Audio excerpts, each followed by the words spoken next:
today's lesson is going to be taking what we learned about colour and taking it a little bit further. So what we've done is we've just identified these primary colours, and as we were doing it we said, look, black isn't really one and white isn't one.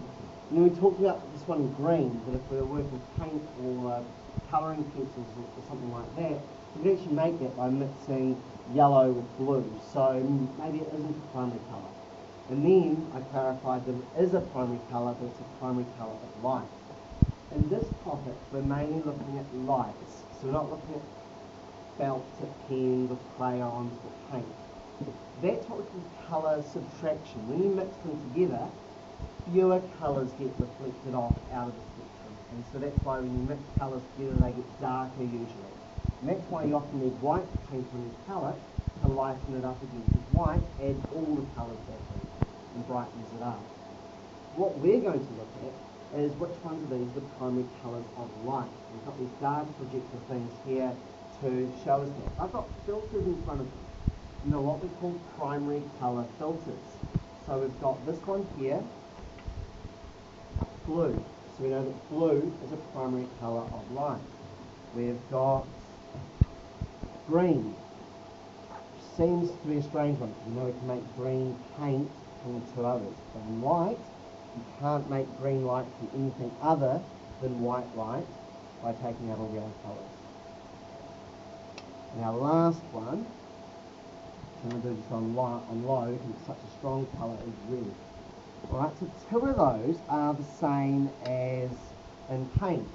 So which two are primary colours of paint and are primary colours of light? Great. So for red, this is for paint and light. And blue was the other one you said, wasn't it? So paint and light. So what we're doing now is,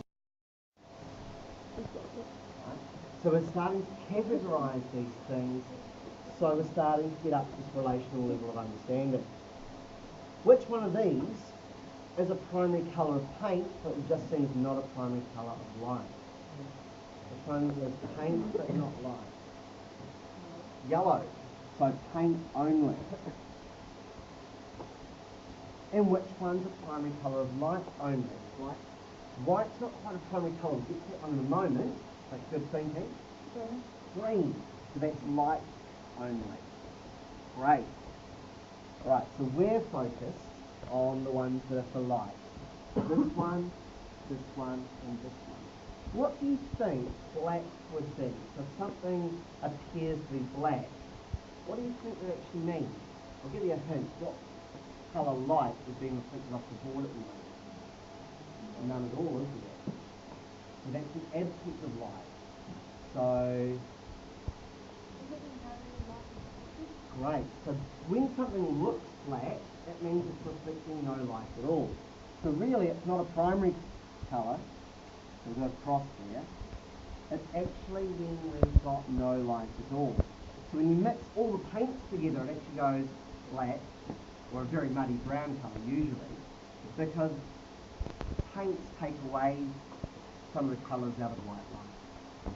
So no light reflects versus black. Well, black and white are opposites, aren't they? So what do you think we get? How do you think we get white light? Every light. Okay, there's two ways we can make white light. It's not a primary colour, you have to mix them together. You can either put all the colours of the spectrum together, so all of the Roy G. Biv colours together, that'll make white light, or we can be really clever about it, and we can just use three colours to make it. So, I'm going to show you what happens there. So look in the middle, at the moment what colour is that? Yellow. So I put the last one in, it should go a little bit lighter. We might just go low to blue as well. And if these are all the same strength, then this would actually be white in the middle here. So I can actually make it by mixing the three primary colours together. There is a pink. This pink here has got a special name. I'll write that in a moment. Okay? This one here, and this one here are called secondary colours.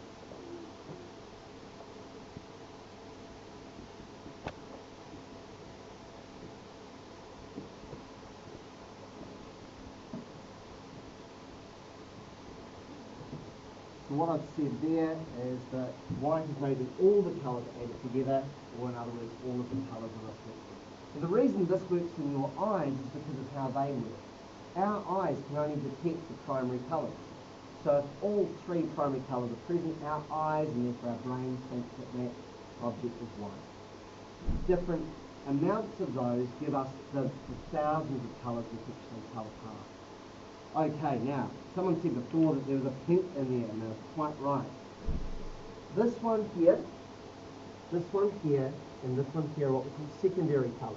They've got really fancy names, so we'll write them up here and then take a photo of it later. When we put blue with red, we get this sort of purpley pink colour, and that's called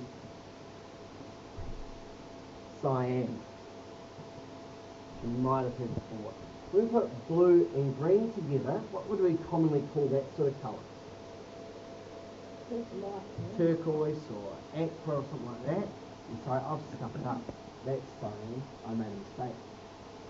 So I'll get those the right way around.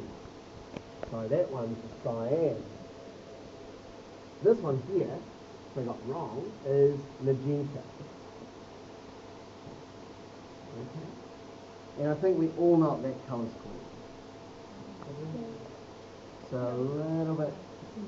Yeah. Hey, look, I made a mistake with colours. I can't laugh about that. As I say, if this is perfectly done, in the middle you'd have white.